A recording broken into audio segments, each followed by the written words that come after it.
The courthouse stood tall against the bright American morning sky, its white columns and broad steps radiating an air of authority. To most passers-by, it looked like any other building where justice was administered. But inside, tension simmered, like a storm waiting to break. This was not just another trial. This was the trial that had drawn national attention, a case so disturbing, so entangled with mystery, that the courtroom was filled to capacity long before the proceedings began. Reporters huddled outside, cameras flashing as they jostled for position. The story had captured the public's imagination for months. A small-town man accused of orchestrating a crime that left families shattered and authorities scrambling for answers. The disappearance of a child, the late-night search, the unexpected discovery of evidence, it all played like a movie script. And now, the final act was unfolding in the courtroom. Inside, the wooden benches creaked as spectators shifted. In their seats, some clutched newspapers, their headlines screaming of the trial's twists. Others whispered to one another, their voices hushed but urgent. Everyone seemed to know they were witnessing history. Courtrooms had seen countless trials, but rarely one with such stakes, such raw emotion lingering in the air. The hum of conversation filled the space like static, broken only when the bailiff announced the judge's impending arrival. At the front of the room sat Judge Harold Whitman, a man known for his sharp mind and even sharper temper. His gray hair was combed neatly, his black robe draped with authority. He adjusted his glasses, scanning the room with an expression that revealed little but commanded instant respect. For decades, he had presided over trials both minor and monumental. But even he could feel it, something different about today, something heavier. The prosecution's table was organized with meticulous care. Files were stacked neatly, photographs laid out, and witnesses prepped for the long day ahead. District Attorney Corinne Mills, a woman in her 40s with a reputation for relentless determination, stood at the center of it all. Her sharp suit and sharper eyes conveyed one message. She was ready. For her, this wasn't just about winning a case.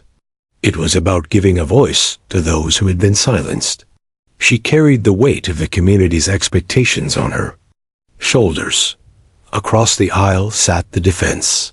Attorney Mark Reynolds leaned back in his chair, exuding an air of casual confidence that bordered on arrogance. His client, the defendant, sat beside him, a man in his early 30s whose calm demeanor felt unnerving given the accusations against him. He adjusted his tie, glanced toward the jury, and offered a faint, unsettling smile. To him, this was just another performance. He believed the evidence was thin, the witnesses unreliable. He believed he would walk free. The jury, 12 ordinary citizens, sat in 2 rows, their faces a mixture of curiosity and unease. Some scribbled notes, others simply observed. They had been warned repeatedly not to let public opinion sway them, but how could they avoid it? The case was everywhere, on television, in newspapers, on the lips of every neighbor and friend. Each juror knew that the decision they made would echo far beyond these walls. In the midst of this carefully orchestrated scene, one detail seemed out of place. On the third bench from the back, a young mother sat quietly, her daughter perched on her lap. The child was no older than 3, her tiny hands gripping a worn stuffed bunny whose seams had seen better days. The mother looked nervous, glancing around as though she wasn't sure she belonged here. She hadn't come to testify. She hadn't been called as a witness. She was just another face in the sea of spectators, or so everyone assumed. The little girl Emily swung her legs idly, her wide eyes scanning the room with unfiltered curiosity. She seemed fascinated by the way people dressed, by the stern faces of the lawyers, by the tall wooden benches that felt like mountains to her small frame. Every so often, she whispered something to her mother, who hushed her gently, afraid of drawing attention. But Emily's gaze lingered in places others ignored. Children had a way of noticing details that adults overlooked, and her eyes missed nothing. The bailiff's voice boomed across the chamber. "All rise." Chairs scraped against the floor as everyone stood. Judge Whitman entered, his robe sweeping as he took his seat. The formality of it all pressed down on the room, silencing the murmurs. For a moment, the only sound was the ticking of the large clock mounted on the wall. Each second felt deliberate, as though marking the countdown to something inevitable. "Be seated," the judge said, his voice steady but carrying authority. The crowd obeyed, the benches groaning under their collective weight. District Attorney Mills rose first, addressing the jury with a practiced calm. She outlined the case, her words painting vivid pictures of the crime scene, the investigation, and the evidence they had painstakingly gathered. She spoke of late nights, of families torn apart, of the pursuit of justice that had brought them here. The jurors leaned, in absorbing every word. Across the room, Reynolds scribbled notes, his smirk never fading. He had heard all this before. He believed he could dismantle it when his turn came. But beneath the surface of polished speeches and legal arguments, the atmosphere carried an unshakable weight. It was as if the truth itself lingered in this air just out of reach, waiting for the right moment to reveal itself. The prosecution believed they held it in their evidence. The defense believed they could twist it into doubt. The jury believed they would discover it in time. But none of them knew that the truth would come from the most unexpected voice in the room. Emily shifted on her mother's lap, clutching her bunny tighter. Her eyes locked briefly on the defendant, and she frowned, a flicker of recognition crossing her face. Her mother quickly turned her head away, whispering, "Baby, just sit quietly." The child obeyed, but her mind was busy, processing things in a way adults would never guess. To her, this wasn't just a courtroom filled with strangers. Pieces of her memory stirred, fragments she couldn't fully explain but felt deeply. The day stretched on with testimonies and objections, with arguments and counter-arguments. Witnesses came and went, each adding another layer to the puzzle. Yet, despite the seriousness of it all, many found their attention drifting to the little girl on the bench. She was an unusual presence in such a solemn place. Some smiled at her innocence. Others frowned at her mother's decision to bring her here. But no one suspected that she was more than an observer. By midday, the courtroom air had grown heavy. Reporters tapped furiously on their laptops, recording every twist. Families of victims dabbed at their eyes, reliving the pain as details resurfaced. The defendant sat with unnerving calm, his confidence unshaken. The prosecution pressed on, undeterred, though the weight of proof still rested heavily on their shoulders. It was in this tense, uncertain atmosphere that the stage was set. The trial was not just about law and evidence, but about something deeper, about truth finding its way into the light, no matter how unexpected the source. And though no one yet realized it, the quiet little girl with the stuffed bunny would soon turn the entire courtroom upside down with words so simple, so pure, that even the most hardened adults would be left in stunned silence. The courtroom gathering had begun like so many others, with formalities, with speeches, with procedure. But hidden in plain sight was the spark that would ignite everything. The morning sun had barely reached the courthouse steps when Emily and her mother arrived, a small duo among a crowd of anxious spectators. Her mother, Julia, held her daughter's tiny hand with a grip born of both love and apprehension. They had debated endlessly about bringing Emily into the courtroom. After all, she was just 3 years old. What could a toddler possibly understand about a case so tangled in pain, deceit, and fear? Yet Julia had insisted, unable to leave her daughter behind, knowing that Emily had a connection to events that no adult could explain. The moment they entered, The air seemed different. The courtroom buzzed with whispered conversations, the scratch of pens against notepads, and a distant hum of cameras from outside. Julia kept Emily close, trying to navigate the sea of faces without drawing attention. Emily's small hand clutched a stuffed bunny, its fur worn and faded, a comfort she refused to let go of. To the casual observer, she was just another child, oblivious to the gravity surrounding her. But Emily was not oblivious. Her large brown eyes, wide with curiosity and intelligence, scanned the room. She noticed details adults missed entirely. The way the judge's robe fell neatly across the chair, the tension in the prosecutor's jaw as she spoke, the subtle twitch of a witness's hand when answering a question. Every movement and expression registered in Emily's mind, though she could not yet articulate its significance. They found a spot near the back of the courtroom, far enough from the tables of lawyers to avoid disruption, but close enough to see the proceedings. Julia gently guided Emily onto her lap. "Stay quiet, sweetie," she whispered, brushing a lock of hair behind her daughter's ear. Emily nodded solemnly, her tiny head resting against her mother's chest. Despite her age, she seemed unusually aware of her surroundings. She noticed the defendant, sitting with a calmness that made Julia uneasy. She noticed the jury, scribbling notes, eyes fixed on the attorneys with intense focus. And most of all, she noticed the dogs, or rather, the absence of them, in a case that would soon involve one in a way no one expected. The room continued to fill. Friends and family of victims arrived, faces pale and lined with worry.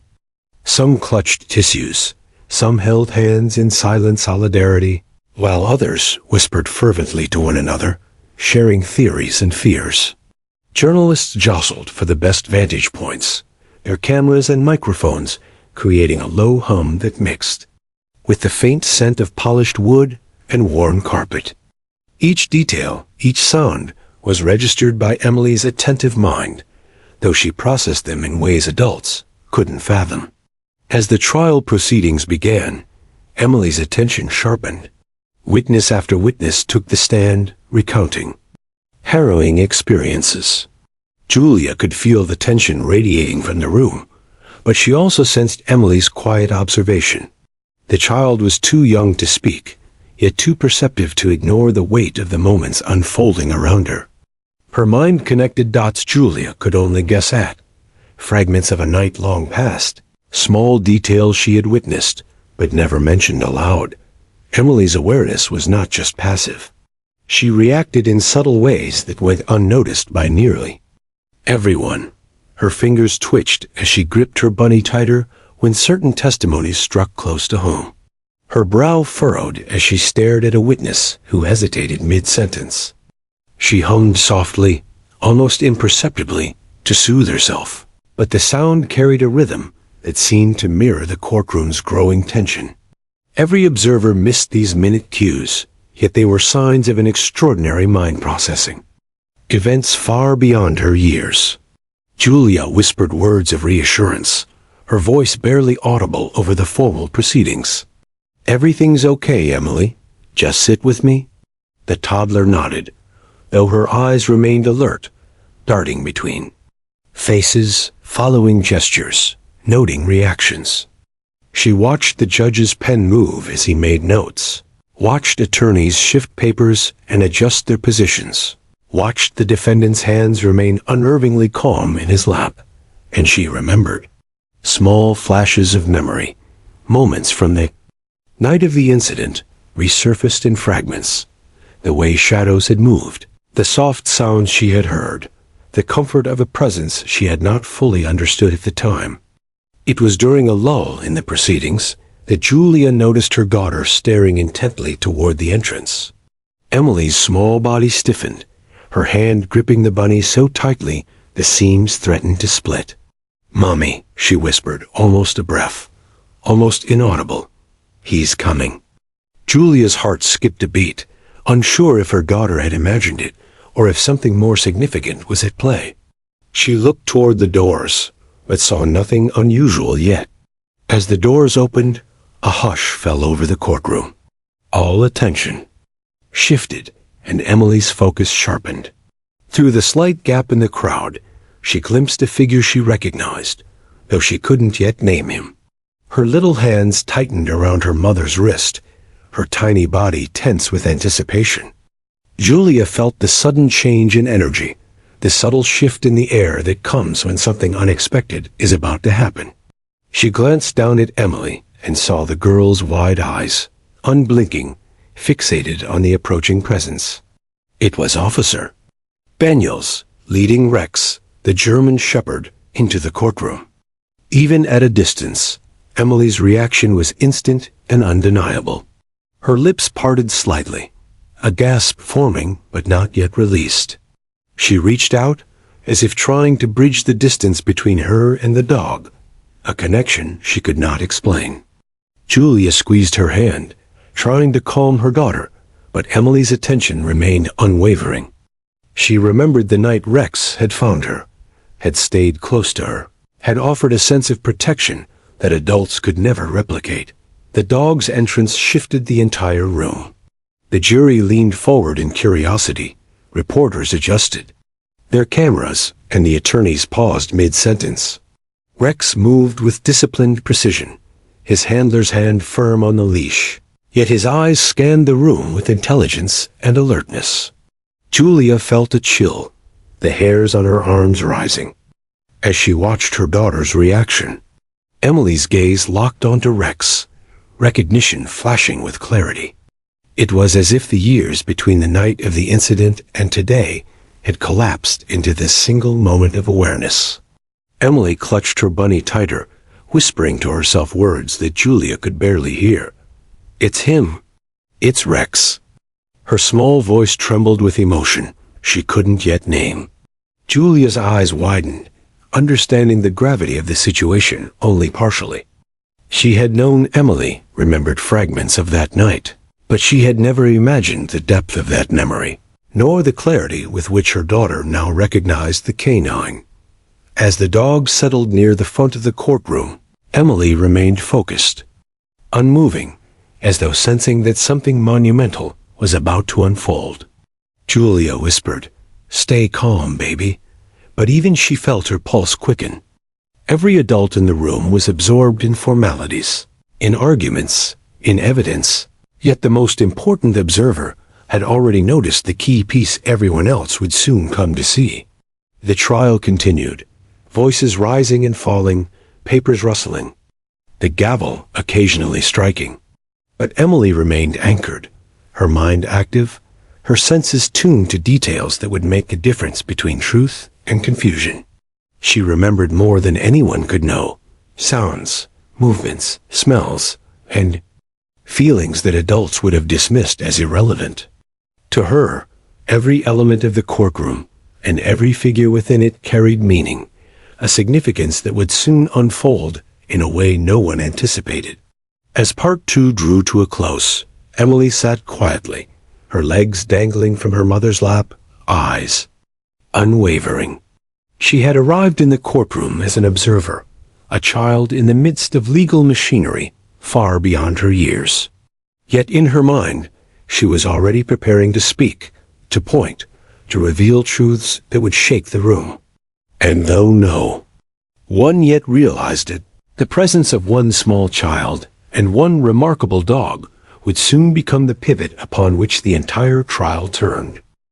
The courtroom had settled into a rhythm of hushed whispers, shuffling papers, and the occasional cough when the doors at the back creaked open. Everyone's attention turned instinctively to the entrance.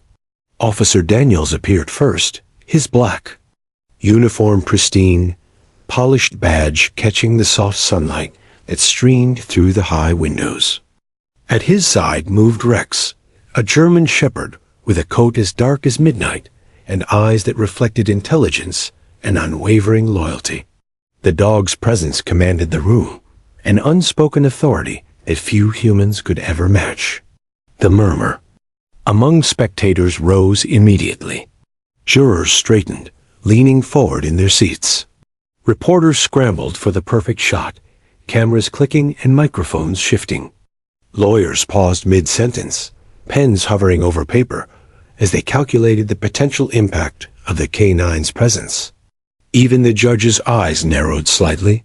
Curiosity piqued as he studied the disciplined animal, now seated quietly beside his handler. The courtroom was alive with tension, a combination of awe, anticipation, and uncertainty. Rex, trained for search and rescue and evidence detection, exuded calm confidence. His ears twitched at every subtle sound, his eyes scanning the faces before him with a clarity that seemed almost human. He was not merely a dog. He was a trained officer, a witness in a case where human testimony alone had yet to provide closure. Officer Daniels gave him a subtle nod, signaling that it was time to remain alert but restrained. Rex obediently lay down, his massive frame steady, tail curled neatly at his side, muscles tense and ready to react at a moment's notice. Emily, seated in her mother's lap, stiffened immediately. Her wide eyes locked on the dog as though she recognized something far beyond the comprehension of anyone else in the room. She gripped her stuffed bunny tighter, feeling an unexpected surge of familiarity and reassurance. "Mommy," she whispered, barely audible over the soft rustle of papers. "He's here. He's Rex." Her voice trembled with a mixture of recognition and wonder. Julia's heart thumped violently. She knew her daughter remembered the night of the incident, but she had never expected Emily to identify Rex so clearly in the midst of such a formal, intimidating environment. As Officer Daniels stepped forward, he began recounting Rex's credentials and past accomplishments for the court. "Rex is a K-9 officer with 7 years of service," he explained. "He's been involved in numerous search and rescue operations and has located missing children in conditions that would have been impossible for humans alone. His skills are highly specialized, and his instincts are remarkably accurate." The jury listened attentively, some leaning forward, eyes wide. The defense attorney shifted uneasily, scribbling notes as he contemplated how to counter the undeniable credibility of the canine witness. Emily's gaze remained fixed on Rex, her tiny hands clutching the bunny as though it were a lifeline. She had been small and frightened the night Rex found her, alone in the shadows of an abandoned alley. She had felt his presence before she saw him, the reassuring nudge of his body and the steady warmth of his proximity. Now, months later, she remembered vividly and unforgettably that sensation of protection and recognition. Her lips parted, but she did not yet speak. She waited, absorbed in the gravity of the moment. The prosecution used the moment to illustrate Rex's significance to the case. Daniels recounted in detail the night of the investigation, the darkness of the streets, the panic of the search team, and the way Rex had reacted instinctively to the child he would later rescue. Each description painted a vivid picture, drawing the courtroom into the scene as though they were reliving it themselves. Emily listened intently, her small body trembling with a memory of fear and relief intertwined. The dog before her, silent and composed, had been her savior. The defense attempted to maintain composure, questioning the relevance of a dog in a legal proceeding. "Your Honor, with all due respect," Attorney Reynolds began, "how can the reaction of a dog, trained as it may be, constitute evidence? Surely we cannot rely on instinct and training alone as testimony in a court of law." His voice was measured, but carried an undercurrent of skepticism, a challenge to the authority Rex embodied. The judge leaned forward, scrutinizing him with mild disapproval. "We shall see," he said. "The court will allow observation of the dog's behavior as it may pertain to the case." Emily's mother instinctively held her daughter closer, feeling the small girl's grip tighten around her arm. Emily's eyes never left Rex, her small body rigid with anticipation.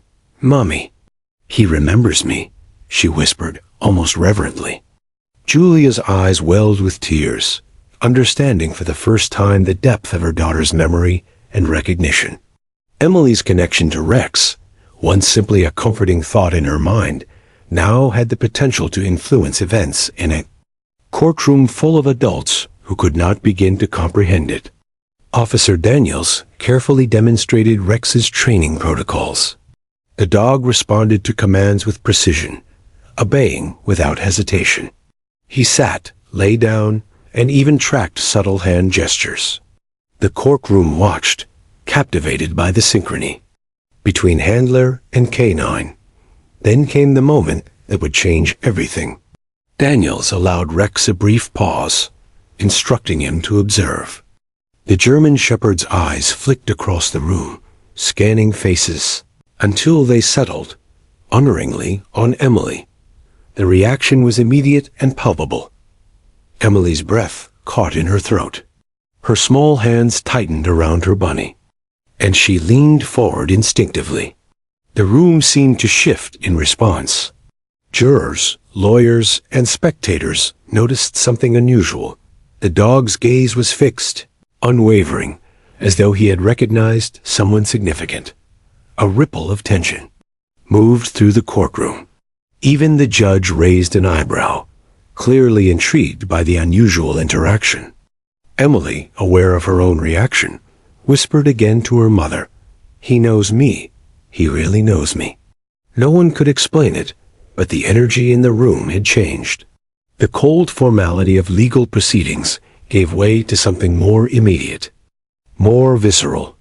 Adults who had thought themselves in control of every nuance of the case felt a sudden, inexplicable unease. The dog, trained for precision, had recognized someone, a child, and his behavior suggested significance beyond human testimony. Emily's small body, tense with memory and recognition, became the unspoken bridge between past events and the courtroom present. The prosecutor, sensing the opportunity, stepped carefully. "Your Honor," she said, voice steady but urgent, "Rex's recognition is not merely coincidental. It aligns with our case timeline and the events of that night. His behavior corroborates eyewitness accounts and the physical evidence already presented." She gestured toward the dog, whose eyes remained locked on Emily. Every juror leaned closer, captivated, understanding intuitively that this was not a staged demonstration. This was a living connection to the truth. Meanwhile, Emily's focus did not waver. She studied Rex, her mind flashing back to the night she had been alone and frightened. She remembered the way he had nudged her gently, the warmth of his body pressing against hers, the reassurance that she was safe. Now, in the courtroom, those memories collided with reality. The dog she remembered was here, alive and alert, responding instinctively. Her tiny voice, which could have been dismissed as childish, was now poised to reveal what no adult could articulate. Time seemed to slow. Every movement, every sound in the courtroom became magnified. The soft click of a camera shutter, the distant murmur of reporters, the subtle shuffle of papers, all faded into the background.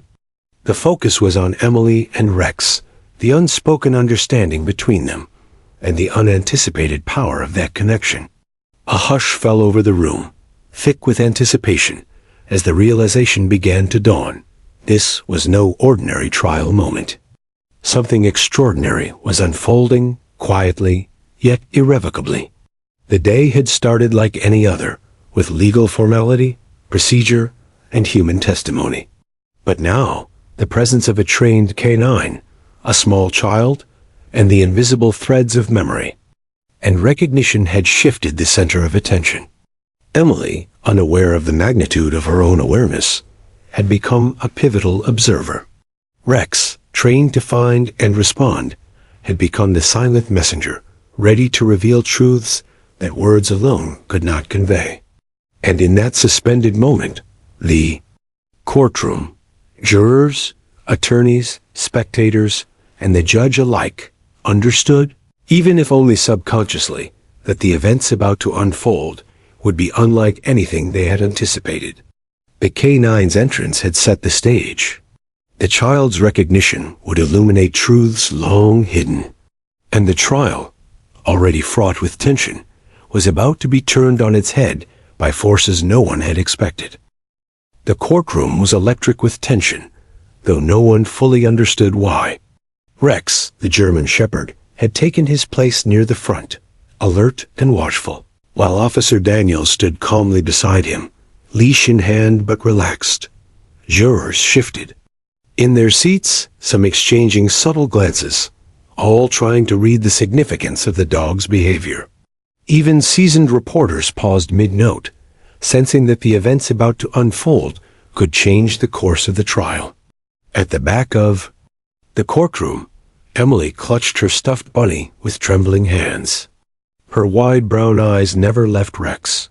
The memory of that night, dark alleys, fear, and the comforting presence of the dog surged through her mind with clarity. Every detail she had buried in her young consciousness came rushing back. She remembered the way Rex had nudged her gently, stayed close, and ensured she was safe until help arrived. And now, here he was, right before her, alive and attentive. "Mommy," Emily whispered, her small voice barely audible over the ambient murmur of the courtroom. Julia leaned down, brushing a lock of hair from her daughter's forehead.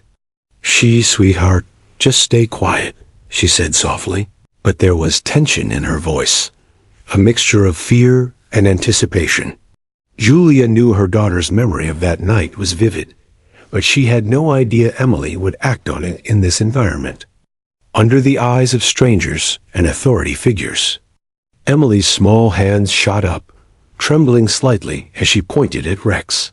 Her voice, though just a child's, rang out clearly. "Doggy knows." The words echoed through the silent courtroom. For a moment, the room seemed to hold its breath. Jurors blinked in disbelief. Lawyers froze mid-gesture, and even the judge leaned forward, eyebrows raised, processing what had just been said. Whispers rippled among the spectators, a low hum of confusion and curiosity. The defense attorney, Mark Reynolds, almost laughed nervously, shaking his head. "Your Honor," he said, standing quickly, "with all due respect, this is a toddler. Speaking, it has no bearing on the proceedings." His tone was sharp, but carried an undercurrent of unease. He glanced at the jury, hoping to redirect attention back to the formal arguments and evidence. After all, how could a child's exclamation possibly influence the outcome of a high-profile trial? But the judge, Harold Whitman, was not dismissive. He adjusted his glasses and studied Emily intently. "Sit down, please," he instructed, gently to the young girl, though his eyes remained curious. "And let's ensure we understand what just occurred before making any assumptions." His voice carried the weight of authority, but also the caution of a man who had seen too many cases dismissed prematurely. He understood instinctively that the child's words, simple though they were, demanded attention. Officer Daniels watched closely. He had been trained to read Rex's responses, and he noted something significant. The dog's ears perked, his body stiffened, and his eyes remained locked on Emily. It was not a reflexive response. Rex had recognized her, and his reaction mirrored the intensity of the child's memory. In his training, he had learned to respond to situations that involved stress, fear, or recognition. This was one of those moments. Emily's mother, Julia, felt a chill run down her spine. She squeezed her daughter gently, whispering, "It's okay, baby. It's okay." Her voice trembled despite her attempt at calm. Tears threatened to spill as she realized that her child had remembered that night. The fear, the safety, the presence of Rex, and now, in a courtroom full of strangers, had expressed it with clarity. Her daughter's innocence had become a conduit for a truth that could not be ignored. The jury leaned forward, sensing that something extraordinary had just occurred. The notion of a child influencing a legal proceeding seemed impossible, yet Emily's words carried a resonance that defied logic. It was not merely what she said, but the context, the dog's reaction, the timing, the memory behind the words. That commanded attention. Each juror felt a subtle shift in perception, a recognition that evidence could come in forms they had never considered. Emily took a small breath and repeated herself, louder this time, "Doggy knows." Her tone was insistent, almost urgent. The words were simple, two little syllables that somehow carried the weight of a lifetime. Her tiny fingers pointed at Rex again, shaking slightly as if to ensure the court understood the significance. The dog, trained to respond, remained unwavering. His eyes focused, body tense yet controlled, a silent affirmation of the child's statement. The prosecution quickly seized the moment, recognizing the potential significance of Emily's words. "Your Honor," District Attorney Mills began, her voice calm but filled with purpose. The reaction of the K-9 officer, coupled with this child's recognition, aligns with the timeline and events we have been presenting. This is not coincidence. The dog has identified someone significant, and this child has corroborated that recognition verbally. It is relevant to the case and the events under consideration. The courtroom was silent, except for Emily's small, steady breathing and the occasional shuffle of papers. Spectators whispered to one another, in awe and disbelief, trying to piece together how a toddler's words could have such gravity. The defendant's expression remained unreadable, but a flicker of concern crossed his eyes as he realized that the courtroom's focus had shifted in a way he had not anticipated. His confidence, once unshakable, showed the slightest cracks. Officer Daniels stepped slightly forward, raising a hand subtly, signaling Rex. The dog rose smoothly, muscles rippling under his coat, and moved a few steps toward Emily. The courtroom collectively held its breath. Emily's face lit up with recognition, a smile forming at the corners of her lips. She reached out instinctively, and though her mother held her back slightly, the connection between child and dog was palpable. It was as if the two shared silent understanding, a bond forged months earlier in circumstances no one else could fully comprehend. Even the judge appeared moved, leaning forward in his chair, eyes narrowing in thoughtful consideration. He understood instinctively that the child's reaction and the dog's recognition were significant. This was not a staged moment. This was not coincidence. Something real, tangible, and profound was unfolding in his courtroom. And for the first time that day, the proceedings seemed to pause, allowing the weight of this extraordinary interaction to settle over everyone present. The jury was captivated. They could not ignore what they were witnessing. Legal arguments and evidence were one thing, but a child's innocent words paired with a K-9's trained recognition was something extraordinary. Some jurors whispered quietly to one another, unsure of how to interpret it, yet unable to dismiss its significance. They were being asked to consider the possibility that truth could manifest in unexpected forms. Julia finally allowed herself to exhale, though her hands remained tight around Emily. She whispered softly, "You're okay, baby. It's okay." Her voice carried both relief and awe, acknowledging the courage her daughter had shown in speaking out, even in a room full of strangers and authority figures. Emily, sensing her mother's reassurance, relaxed slightly, though her eyes never left Rex. She had made a statement, and now the courtroom was listening. The defense attorney, though still attempting to maintain composure, realized that the narrative had shifted. "Objection," he said quickly, though there was uncertainty in his tone. "Your Honor, the child's words are irrelevant. They carry no legal weight." The judge raised a hand, silencing him. The court recognizes that the child's statement may have bearing, and the behavior of the K-9 officer is observable and relevant. We will proceed accordingly. Emily's voice, though small, had changed the energy of the courtroom. It had reminded everyone present that truth could emerge in ways beyond logic, beyond expectation. 2 simple words, "Doggy knows," carried the power to illuminate events long hidden.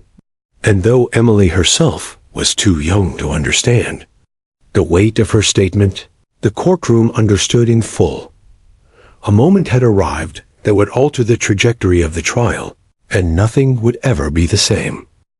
The courtroom seemed to freeze, suspended between disbelief and curiosity. Emily's 2 words, "Doggy knows," reverberated through the polished wooden chamber like an invisible bell, leaving every adult present momentarily disarmed. Jurors shifted in their seats, exchanging glances that were part confusion, part amazement. Some leaned forward as if to catch a hidden nuance, while others frowned, unsure how to process what they had just heard.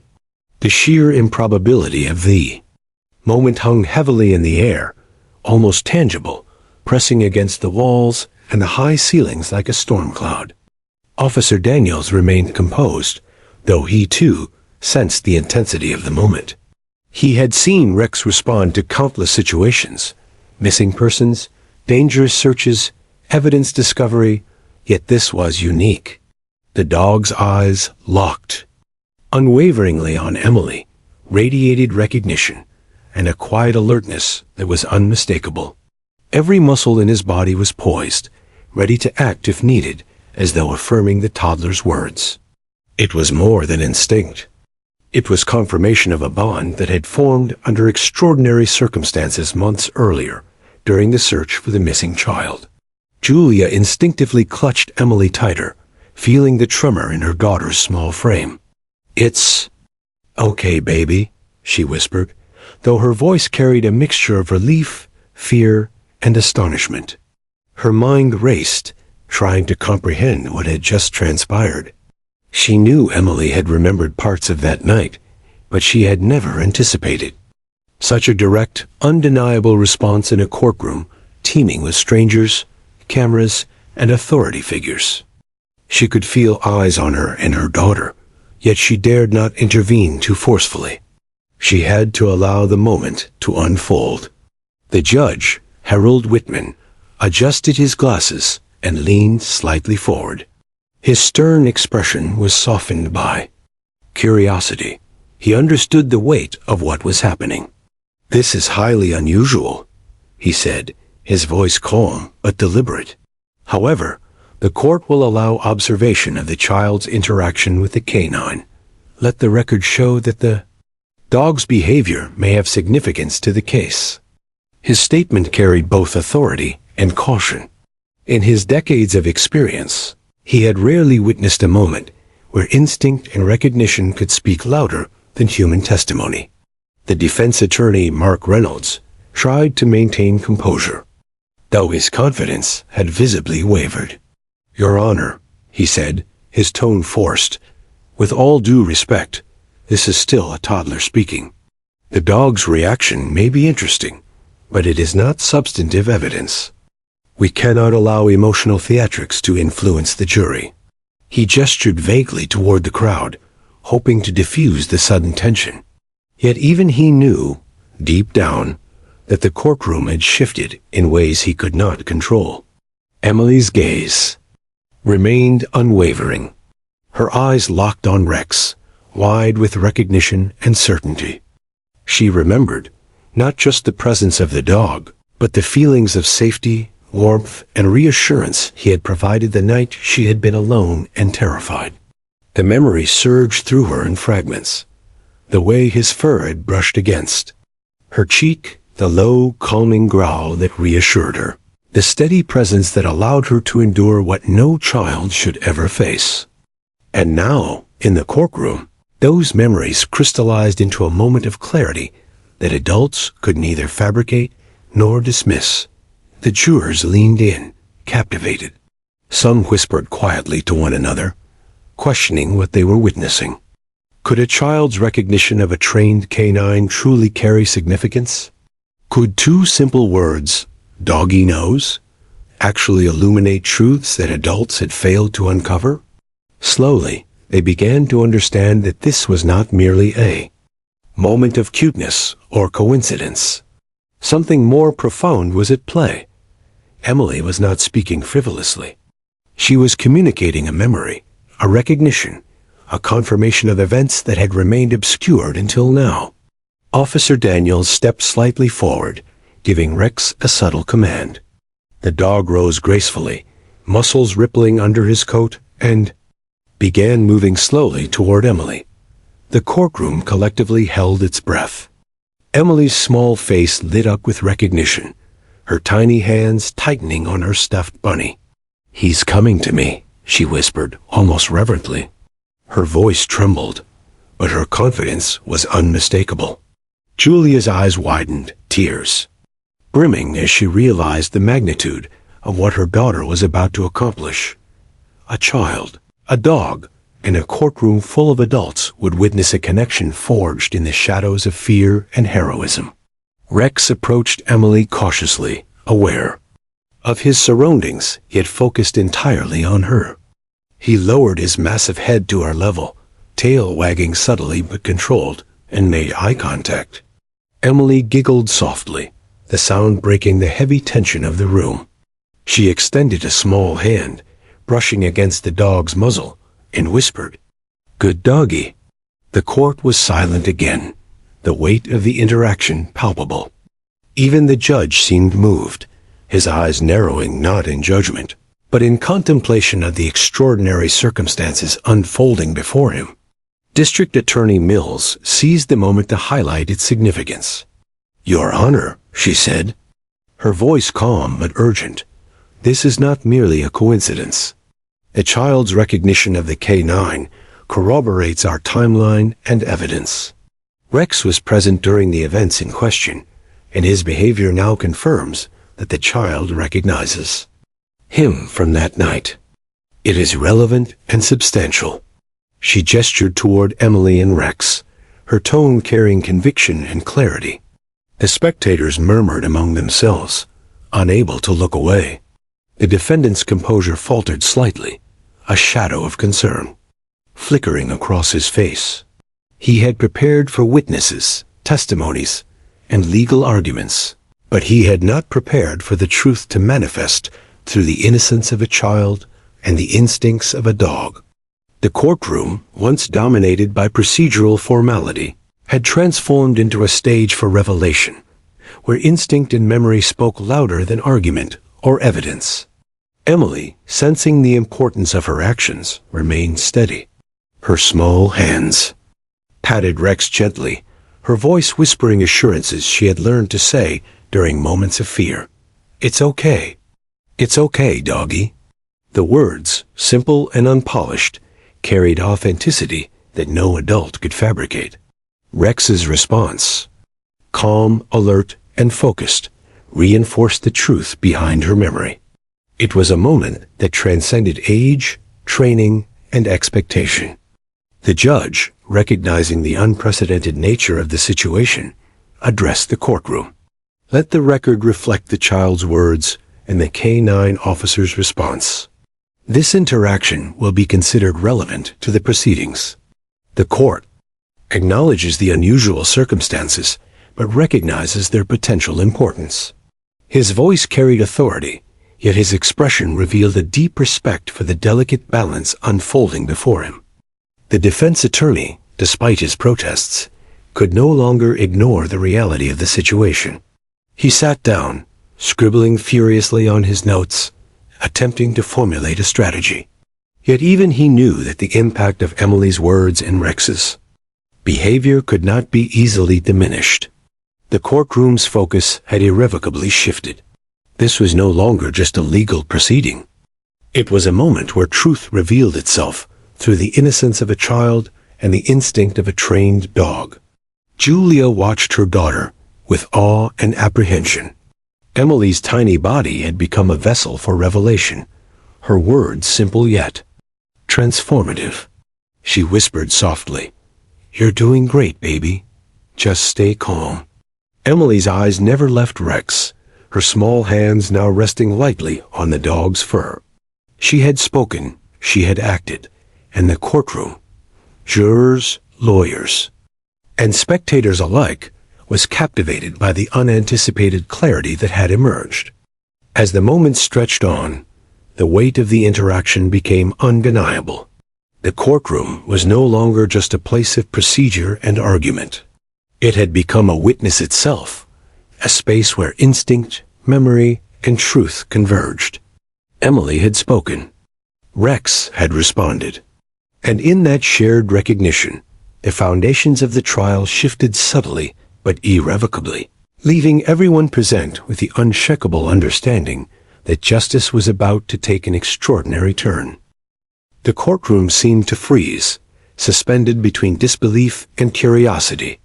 Emily's 2 words, "Doggy knows," reverberated through the polished wooden chamber like an invisible bell, leaving every adult present momentarily disarmed. Jurors shifted in their seats, exchanging glances that were part confusion, part amazement. Some leaned forward as if to catch a hidden nuance, while others frowned, unsure how to process what they had just heard. The sheer improbability of the moment hung heavily in the air, almost tangible, pressing against the walls and the high ceilings like a storm cloud. Officer Daniels remained composed, though he too sensed the intensity of the moment. He had seen Rex respond to countless situations, missing persons, dangerous searches, evidence discovery, yet this was unique. The dog's eyes locked unwaveringly on Emily, radiated recognition and a quiet alertness that was unmistakable. Every muscle in his body was poised, ready to act if needed, as though affirming the toddler's words. It was more than instinct. It was confirmation of a bond that had formed under extraordinary circumstances months earlier, during the search for the missing child. Julia instinctively clutched Emily tighter, feeling the tremor in her daughter's small frame. "It's okay, baby," she whispered, though her voice carried a mixture of relief, fear, and astonishment. Her mind raced, trying to comprehend what had just transpired. She knew Emily had remembered parts of that night, but she had never anticipated such a direct, undeniable response in a courtroom teeming with strangers, cameras, and authority figures. She could feel eyes on her and her daughter, yet she dared not intervene too forcefully. She had to allow the moment to unfold. The judge, Harold Whitman, adjusted his glasses and leaned slightly forward. His stern expression was softened by curiosity. He understood the weight of what was happening. "This is highly unusual," he said, his voice calm but deliberate. "However, the court will allow observation of the child's interaction with the canine. Let the record show that the dog's behavior may have significance to the case." His statement carried both authority and caution. In his decades of experience, he had rarely witnessed a moment where instinct and recognition could speak louder than human testimony. The defense attorney, Mark Reynolds, tried to maintain composure, though his confidence had visibly wavered. "Your Honor," he said, his tone forced, "with all due respect, this is still a toddler speaking. The dog's reaction may be interesting, but it is not substantive evidence. We cannot allow emotional theatrics to influence the jury." He gestured vaguely toward the crowd, hoping to diffuse the sudden tension. Yet even he knew, deep down, that the courtroom had shifted in ways he could not control. Emily's gaze remained unwavering, her eyes locked on Rex, wide with recognition and certainty. She remembered not just the presence of the dog, but the feelings of safety, warmth, and reassurance he had provided the night she had been alone and terrified. The memory surged through her in fragments, the way his fur had brushed against her cheek, the low, calming growl that reassured her, the steady presence that allowed her to endure what no child should ever face. And now, in the courtroom, those memories crystallized into a moment of clarity that adults could neither fabricate nor dismiss. The jurors leaned in, captivated. Some whispered quietly to one another, questioning what they were witnessing. Could a child's recognition of a trained canine truly carry significance? Could two simple words, "doggy knows," actually illuminate truths that adults had failed to uncover? Slowly, they began to understand that this was not merely a moment of cuteness or coincidence. Something more profound was at play. Emily was not speaking frivolously. She was communicating a memory, a recognition, a confirmation of events that had remained obscured until now. Officer Daniels stepped slightly forward, giving Rex a subtle command. The dog rose gracefully, muscles rippling under his coat, and began moving slowly toward Emily. The courtroom collectively held its breath. Emily's small face lit up with recognition, her tiny hands tightening on her stuffed bunny. "He's coming to me," she whispered almost reverently. Her voice trembled, but her confidence was unmistakable. Julia's eyes widened, tears brimming as she realized the magnitude of what her daughter was about to accomplish. A child, a dog, and a courtroom full of adults would witness a connection forged in the shadows of fear and heroism. Rex approached Emily cautiously, aware of his surroundings, yet focused entirely on her. He lowered his massive head to her level, tail wagging subtly but controlled, and made eye contact. Emily giggled softly, the sound breaking the heavy tension of the room. She extended a small hand, brushing against the dog's muzzle, and whispered, "Good doggy." The court was silent again, the weight of the interaction palpable. Even the judge seemed moved, his eyes narrowing not in judgment, but in contemplation of the extraordinary circumstances unfolding before him. District Attorney Mills seized the moment to highlight its significance. "Your Honor," she said, her voice calm but urgent, "this is not merely a coincidence. The child's recognition of the K9 corroborates our timeline and evidence. Rex was present during the events in question, and his behavior now confirms that the child recognizes him from that night. It is relevant and substantial." She gestured toward Emily and Rex, her tone carrying conviction and clarity. The spectators murmured among themselves, unable to look away. The defendant's composure faltered slightly, a shadow of concern flickering across his face. He had prepared for witnesses, testimonies, and legal arguments, but he had not prepared for the truth to manifest through the innocence of a child and the instincts of a dog. The courtroom, once dominated by procedural formality, had transformed into a stage for revelation, where instinct and memory spoke louder than argument or evidence. Emily, sensing the importance of her actions, remained steady.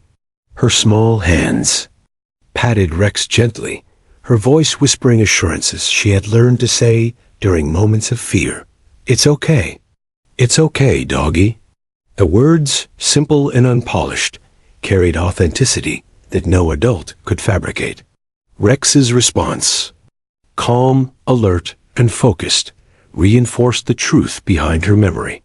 It was a moment that transcended age, training, and expectation.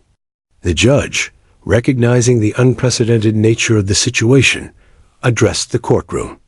Let the record reflect the child's words and the K9 officer's response. This interaction will be considered relevant to the proceedings.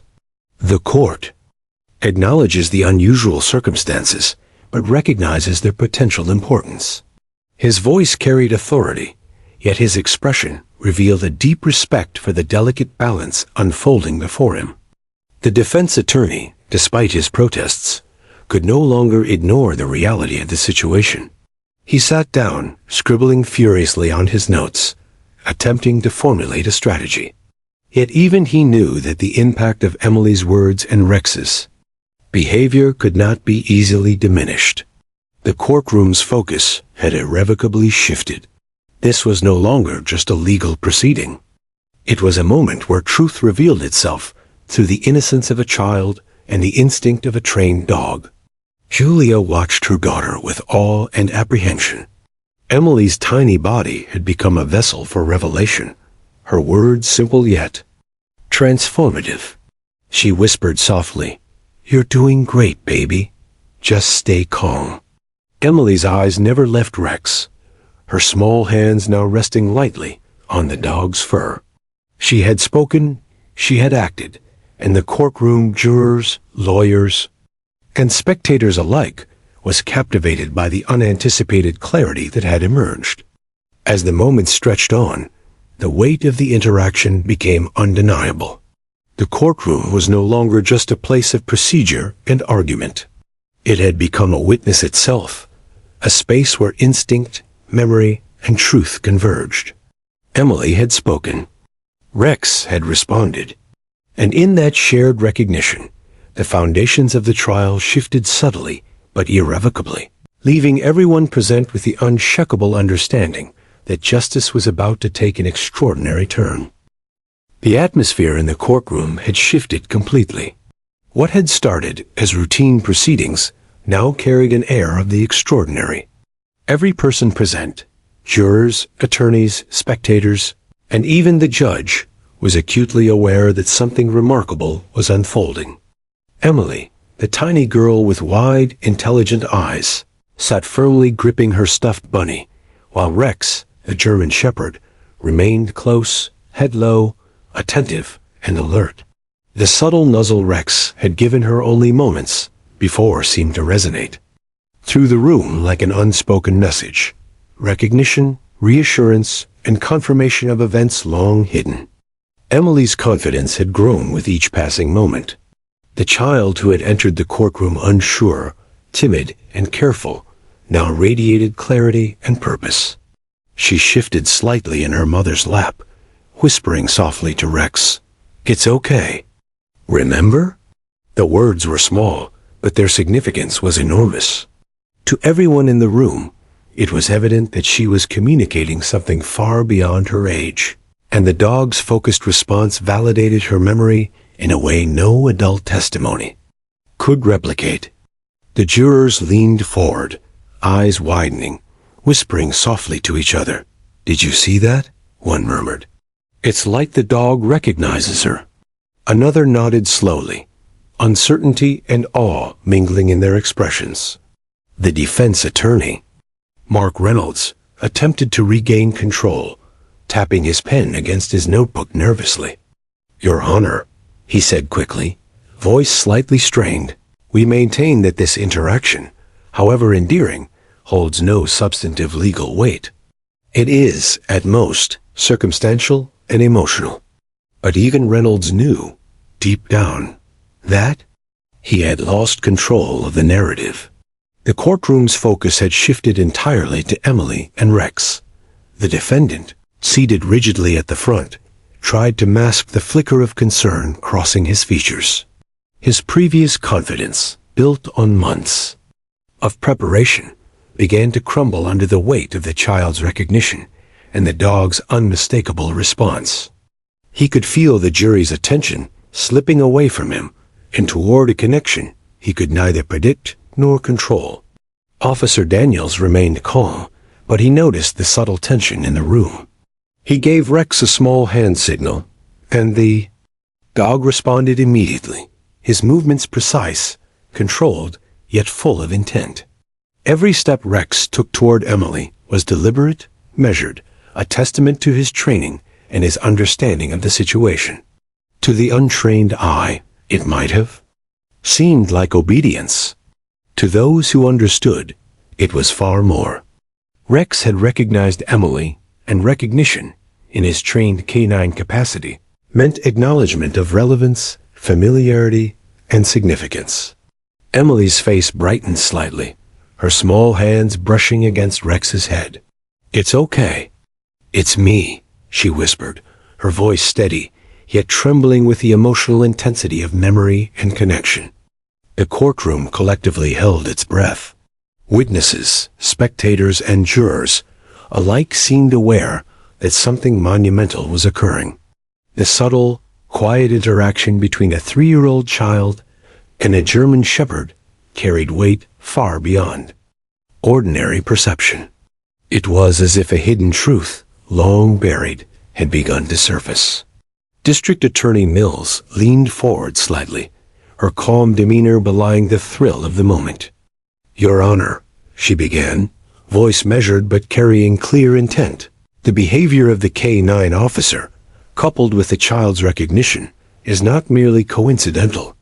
Rex's reaction validates the timeline and circumstances of events previously presented in testimony. This is evidence, corroborative, and highly relevant." Her words resonated with authority, emphasizing the significance of instinct and memory as forms of truth the court could not ignore. The jury, fully attentive now, exchanged quick glances, absorbing every detail. The murmurs faded as the significance became undeniable. A child's memory, a dog's recognition, and the unspoken communication between them had emerged as a compelling force in the courtroom. Emily's innocence and clarity had inadvertently pierced the complexities of the case, cutting through months of argument, evidence, and testimony. Every adult present seemed aware, intuitively, that what they were witnessing could not be dismissed. The defendant's composure faltered further. Beads of sweat appeared along his hairline as he realized that the courtroom was no longer influenced by argument or strategy. The unassuming force of recognition between a child and a dog had captured the room's attention, exposing truths he had long sought to conceal.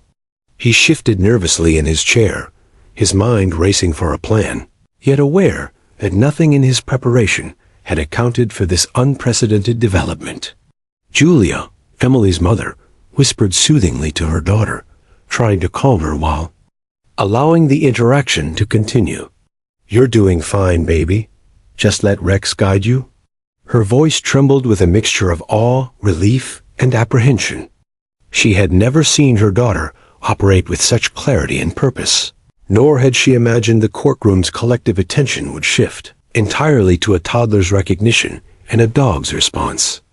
Emily leaned slightly forward, her eyes still locked on Rex. "It's okay. Remember me," she repeated, her words now a quiet declaration of truth. The dog responded subtly, lowering his head near her shoulder, his tail moving gently but deliberately. The interaction, so understated yet so powerful, created a silent acknowledgement that resonated throughout the courtroom. Recognition had occurred, and its implications were becoming painfully clear to everyone present. Judge Whitman, observing the scene, adjusted his glasses and leaned forward. "Let the record show the interaction between the child and the K-9 officer," he sighed. "The court acknowledges its relevance and significance to these proceedings." His tone was deliberate, measured, and authoritative, yet there was an undeniable sense of astonishment in his expression. Even the experienced judge understood that this moment transcended ordinary courtroom expectations. The defense attorney tried again, his voice strained. "Your Honor, we contend this interaction is irrelevant, purely emotional. The child's words, while touching, cannot constitute evidence. This is, in essence, circumstantial." He looked to the jury, attempting to regain their focus, but his efforts were in vain. The connection between Emily and Rex had captivated the room, and rational arguments could not compete with instinct and memory made visible. Jurors were visibly affected. Some nodded subtly, exchanging brief glances, while others remained silent, eyes wide as they processed the weight of what they were witnessing. A child's recognition and a dog's instinctive response had presented a form of evidence that was both undeniable and emotionally powerful. It was an extraordinary convergence of memory, trust, and instinct that no amount of argument could diminish. Emily whispered once more, "It's okay. It's me, Rex." Her voice carried confidence now, strengthened by the dog's silent affirmation. Rex responded gently, nuzzling her shoulder once again. The simplicity of the action, the quiet power of recognition, resonated through the room in a way that words could not. Every spectator, juror, and attorney could feel the magnitude of the moment. Truth had emerged, unfiltered and undeniable. Julia squeezed her daughter's hands tightly, whispering, "You're amazing, baby. You're safe now." Her voice quivered, overwhelmed by the clarity of the child's memory and the courtroom's unspoken acknowledgement of its significance.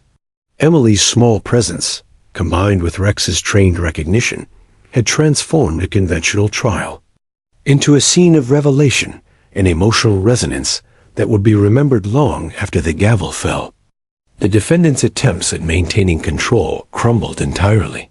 His earlier confidence, built on careful strategy and meticulous preparation, was replaced by visible tension and unease. The courtroom's attention was no longer on argument or legal maneuvering. It was on truth revealed in its most unexpected form, through a toddler's memory and a K-9's recognition. And as Emily and Rex maintained their silent yet profound connection, the entire courtroom grasped what had just occurred. A hidden truth, obscured by months of testimony and circumstantial evidence, had been brought to light. The innocence of a child and the instincts of a dog had unveiled clarity that adults, logic, and argument had failed to achieve. In that moment, everyone understood that nothing would ever be the same. The courtroom was silent, every eye fixed on Emily and Rex. The tension that had gripped the room for hours now seemed to reach a breaking point. A tiny 3-year-old child and a German shepherd had become the centerpiece of a trial that had, until moments ago, seemed entirely governed by legal procedures and human testimony. Every movement, every glance, and every subtle reaction held weight beyond measure. The connection between child and dog carried a truth that no adult argument could challenge. Emily's tiny fingers rested on Rex's thick fur as she whispered, softly, "It's okay. Remember me." Her words, simple yet powerful, resonated in the room like a quiet revelation. Rex responded instinctively, nuzzling her gently and then lowering his massive head near her shoulder. The subtle interaction left a ripple across the courtroom. Jurors leaned forward, spectators held their breath, and even the judge's stern expression softened with awe. Officer Daniels stood beside Rex, watching closely. The bond between his K-9 partner and Emily was unmistakable, forged in moments of fear and protection months ago.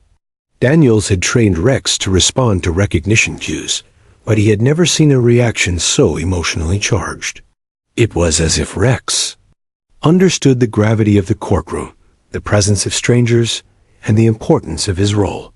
And now, in the stillness of the room, that recognition was undeniable. District Attorney Mills, sensing the opportunity to solidify the significance of the interaction, spoke calmly but with authority. "Your Honor," she said, voice steady, "the child's recognition of the K-9 officer is not trivial.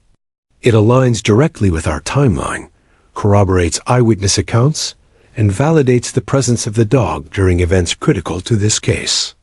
This interaction is substantial, relevant, and must be considered in full context." Her words were deliberate, ensuring that the courtroom understood that instinct and memory were as valid as formal testimony. The defense attorney, Mark Reynolds, tried to maintain composure, but could no longer hide the subtle tremor in his hands. His client, seated stiffly at the front, fidgeted slightly, beads of sweat forming along his temple. The child's recognition, reinforced by the dog's response, had pierced through the layers of preparation and strategy he had relied on for months. He could feel the shifting attention of the jury, a force no amount of legal argument could counteract. Emily, emboldened by the dog's reassuring presence, spoke once more. Her tiny voice, though soft, carried clarity and certainty. "It's me, Rex. You know me." The words, though few, seemed to echo through the room, striking a chord with every adult present. Recognition, memory, and truth converged in that moment. Every observer understood that the child and the canine had revealed something that could not be ignored, that transcended traditional notions of evidence. The judge, Harold Whitman, adjusted his glasses, studying the pair carefully. "Let the record reflect the interaction between the child and the canine officer," he stated. "The court acknowledges the relevance of this recognition to the proceedings. All parties are advised to proceed with awareness of its significance." His voice carried the authority of the law, yet even he seemed aware that what had occurred was extraordinary, far beyond the confines of routine courtroom procedure. Rex, sensing the emotional intensity, stayed close to Emily. He gently nudged her hand with his nose, as if reaffirming the memory and trust they shared. Emily giggled softly, her small body relaxing for the first time in the tense courtroom. Her eyes sparkled with recognition and reassurance, her voice whispering words only Rex could fully comprehend. "Good doggy, I remember you." The simplicity of the statement belied the gravity it carried, touching the hearts of everyone present. Jurors leaned forward, exchanging subtle glances. Some whispered quietly to one another, while others simply watched in silence, fully absorbed. The defendant's composure had completely deteriorated. A calculated confidence he had maintained since the trial began was gone, replaced by unease, anxiety, and the dawning realization that the courtroom's attention and belief had shifted irrevocably. The subtle yet undeniable connection between child and dog had become a force beyond his control. Julia, holding her daughter tightly, whispered soothing words. "It's okay, baby. You're safe now." Tears streamed down her cheeks as she observed the clarity and courage Emily displayed. She had feared the overwhelming nature of the courtroom, but her daughter's strength, combined with the dog's presence, had transformed what could have been terrifying into a revelation of truth and protection. Emily's memory, her words, and Rex's response were now central to the trial itself. The prosecution seized the moment with precision. "Your Honor," Mills continued, "we respectfully assert that the child's recognition of the K-9 officer is a pivotal piece of corroborative evidence. The dog's trained instincts confirm the child's memory and validate our timeline. The implications are undeniable, and we urge the court to consider them in full context." Her calm but firm tone underscored the extraordinary significance of what had transpired. The judge nodded, appreciating the careful articulation. "Noted," he said. "The court recognizes that the interaction between the child and the K-9 officer provides insight into the events under investigation. Let all proceedings reflect this understanding." His statement carried weight, signaling that instinct, recognition, and memory, though unconventional, held authority in this courtroom. Emily, sensing that the room had fully understood, her words relaxed slightly. She leaned against her mother, her hands still on Rex's fur. "We remember," she whispered softly, the innocence of her voice carrying the profound weight of memory. Rex responded with a gentle nuzzle, reinforcing the truth that had now become undeniable. Every adult present could sense that this was not coincidence. It was recognition, validation, and revelation combined. The defendant finally shifted uncomfortably in his chair. His carefully constructed narrative, built on months of planning, had been pierced by forces he could not counter. The instinctive response of a trained K-9 and the memory of a 3-year-old child. The courtroom's focus had irrevocably moved, and with it, the power of his defense waned. He realized, with growing dread, that the truth had emerged in a form he could neither anticipate nor control. District Attorney Mills summarized succinctly, her tone calm yet authoritative. "Your Honor, the child's recognition and the K-9 officer's response corroborate the prosecution's case in a manner that is both observable and verifiable. The court must consider this as part of the totality of evidence." A demonstration is direct, relevant, and profoundly significant. Her words carried the weight of certainty, underscored by the undeniable interaction between Emily and Rex. The judge, after a brief pause, addressed the courtroom. "Let all parties recognize the importance of this interaction," he said. "The child's memory and the K-9's trained recognition are considered relevant to the proceedings. The court acknowledges the clarity this demonstration provides." His words confirmed what everyone in the room already sensed. Truth, in its most raw and direct form, had been revealed through the bond of a child and a dog. Julia held Emily's hand tightly, tears streaming freely now. She whispered softly, "You were amazing, baby. You helped everyone see the truth." Emily smiled slightly, her small face radiant with relief and understanding. She had spoken, she had acted, and the courtroom had responded. Rex, steadfast and gentle, had been her silent partner in the revelation of truth. The bond between child and dog had achieved what no legal argument alone could accomplish. The spectators, jurors, and attorneys absorbed the scene. Recognition, instinct, and memory had converged, revealing the truth in a way that could not be contested. The courtroom had been transformed from a space of procedure and argument into a theater of revelation, where a child's voice and a dog's instincts carried the authority of undeniable evidence. The defendant, realizing the irrevocable shift, slumped slightly in his chair, the weight of his exposure settling in fully. Finally, the judge brought the session to a pause, allowing the courtroom to absorb the magnitude of what had occurred. "Court is adjourned for a short recess," he announced, his voice calm but measured. "All parties are reminded of the extraordinary nature of today's proceedings and the relevance of the evidence presented through this interaction." The gavel struck the desk, echoing through the chamber like a punctuation mark on a story that had reached a pivotal climax. As people slowly began to move, whispers filled the room, many of them filled with awe and wonder. Cameras continued to click, capturing moments that would become part of the narrative far beyond the walls of the courthouse. Emily, small and brave, held her mother's hand and patted Rex gently. "We did it," she whispered softly, unaware of how profoundly she had impacted everyone in the room.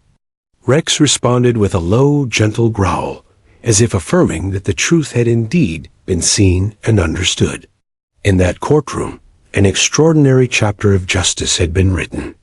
A 3-year-old child and a German shepherd had revealed what adults alone could not. Recognition, memory, and instinct had intersected, transforming the trial, influencing perception, and leaving an indelible mark on every witness, juror, and spectator. It was a moment no one would ever forget.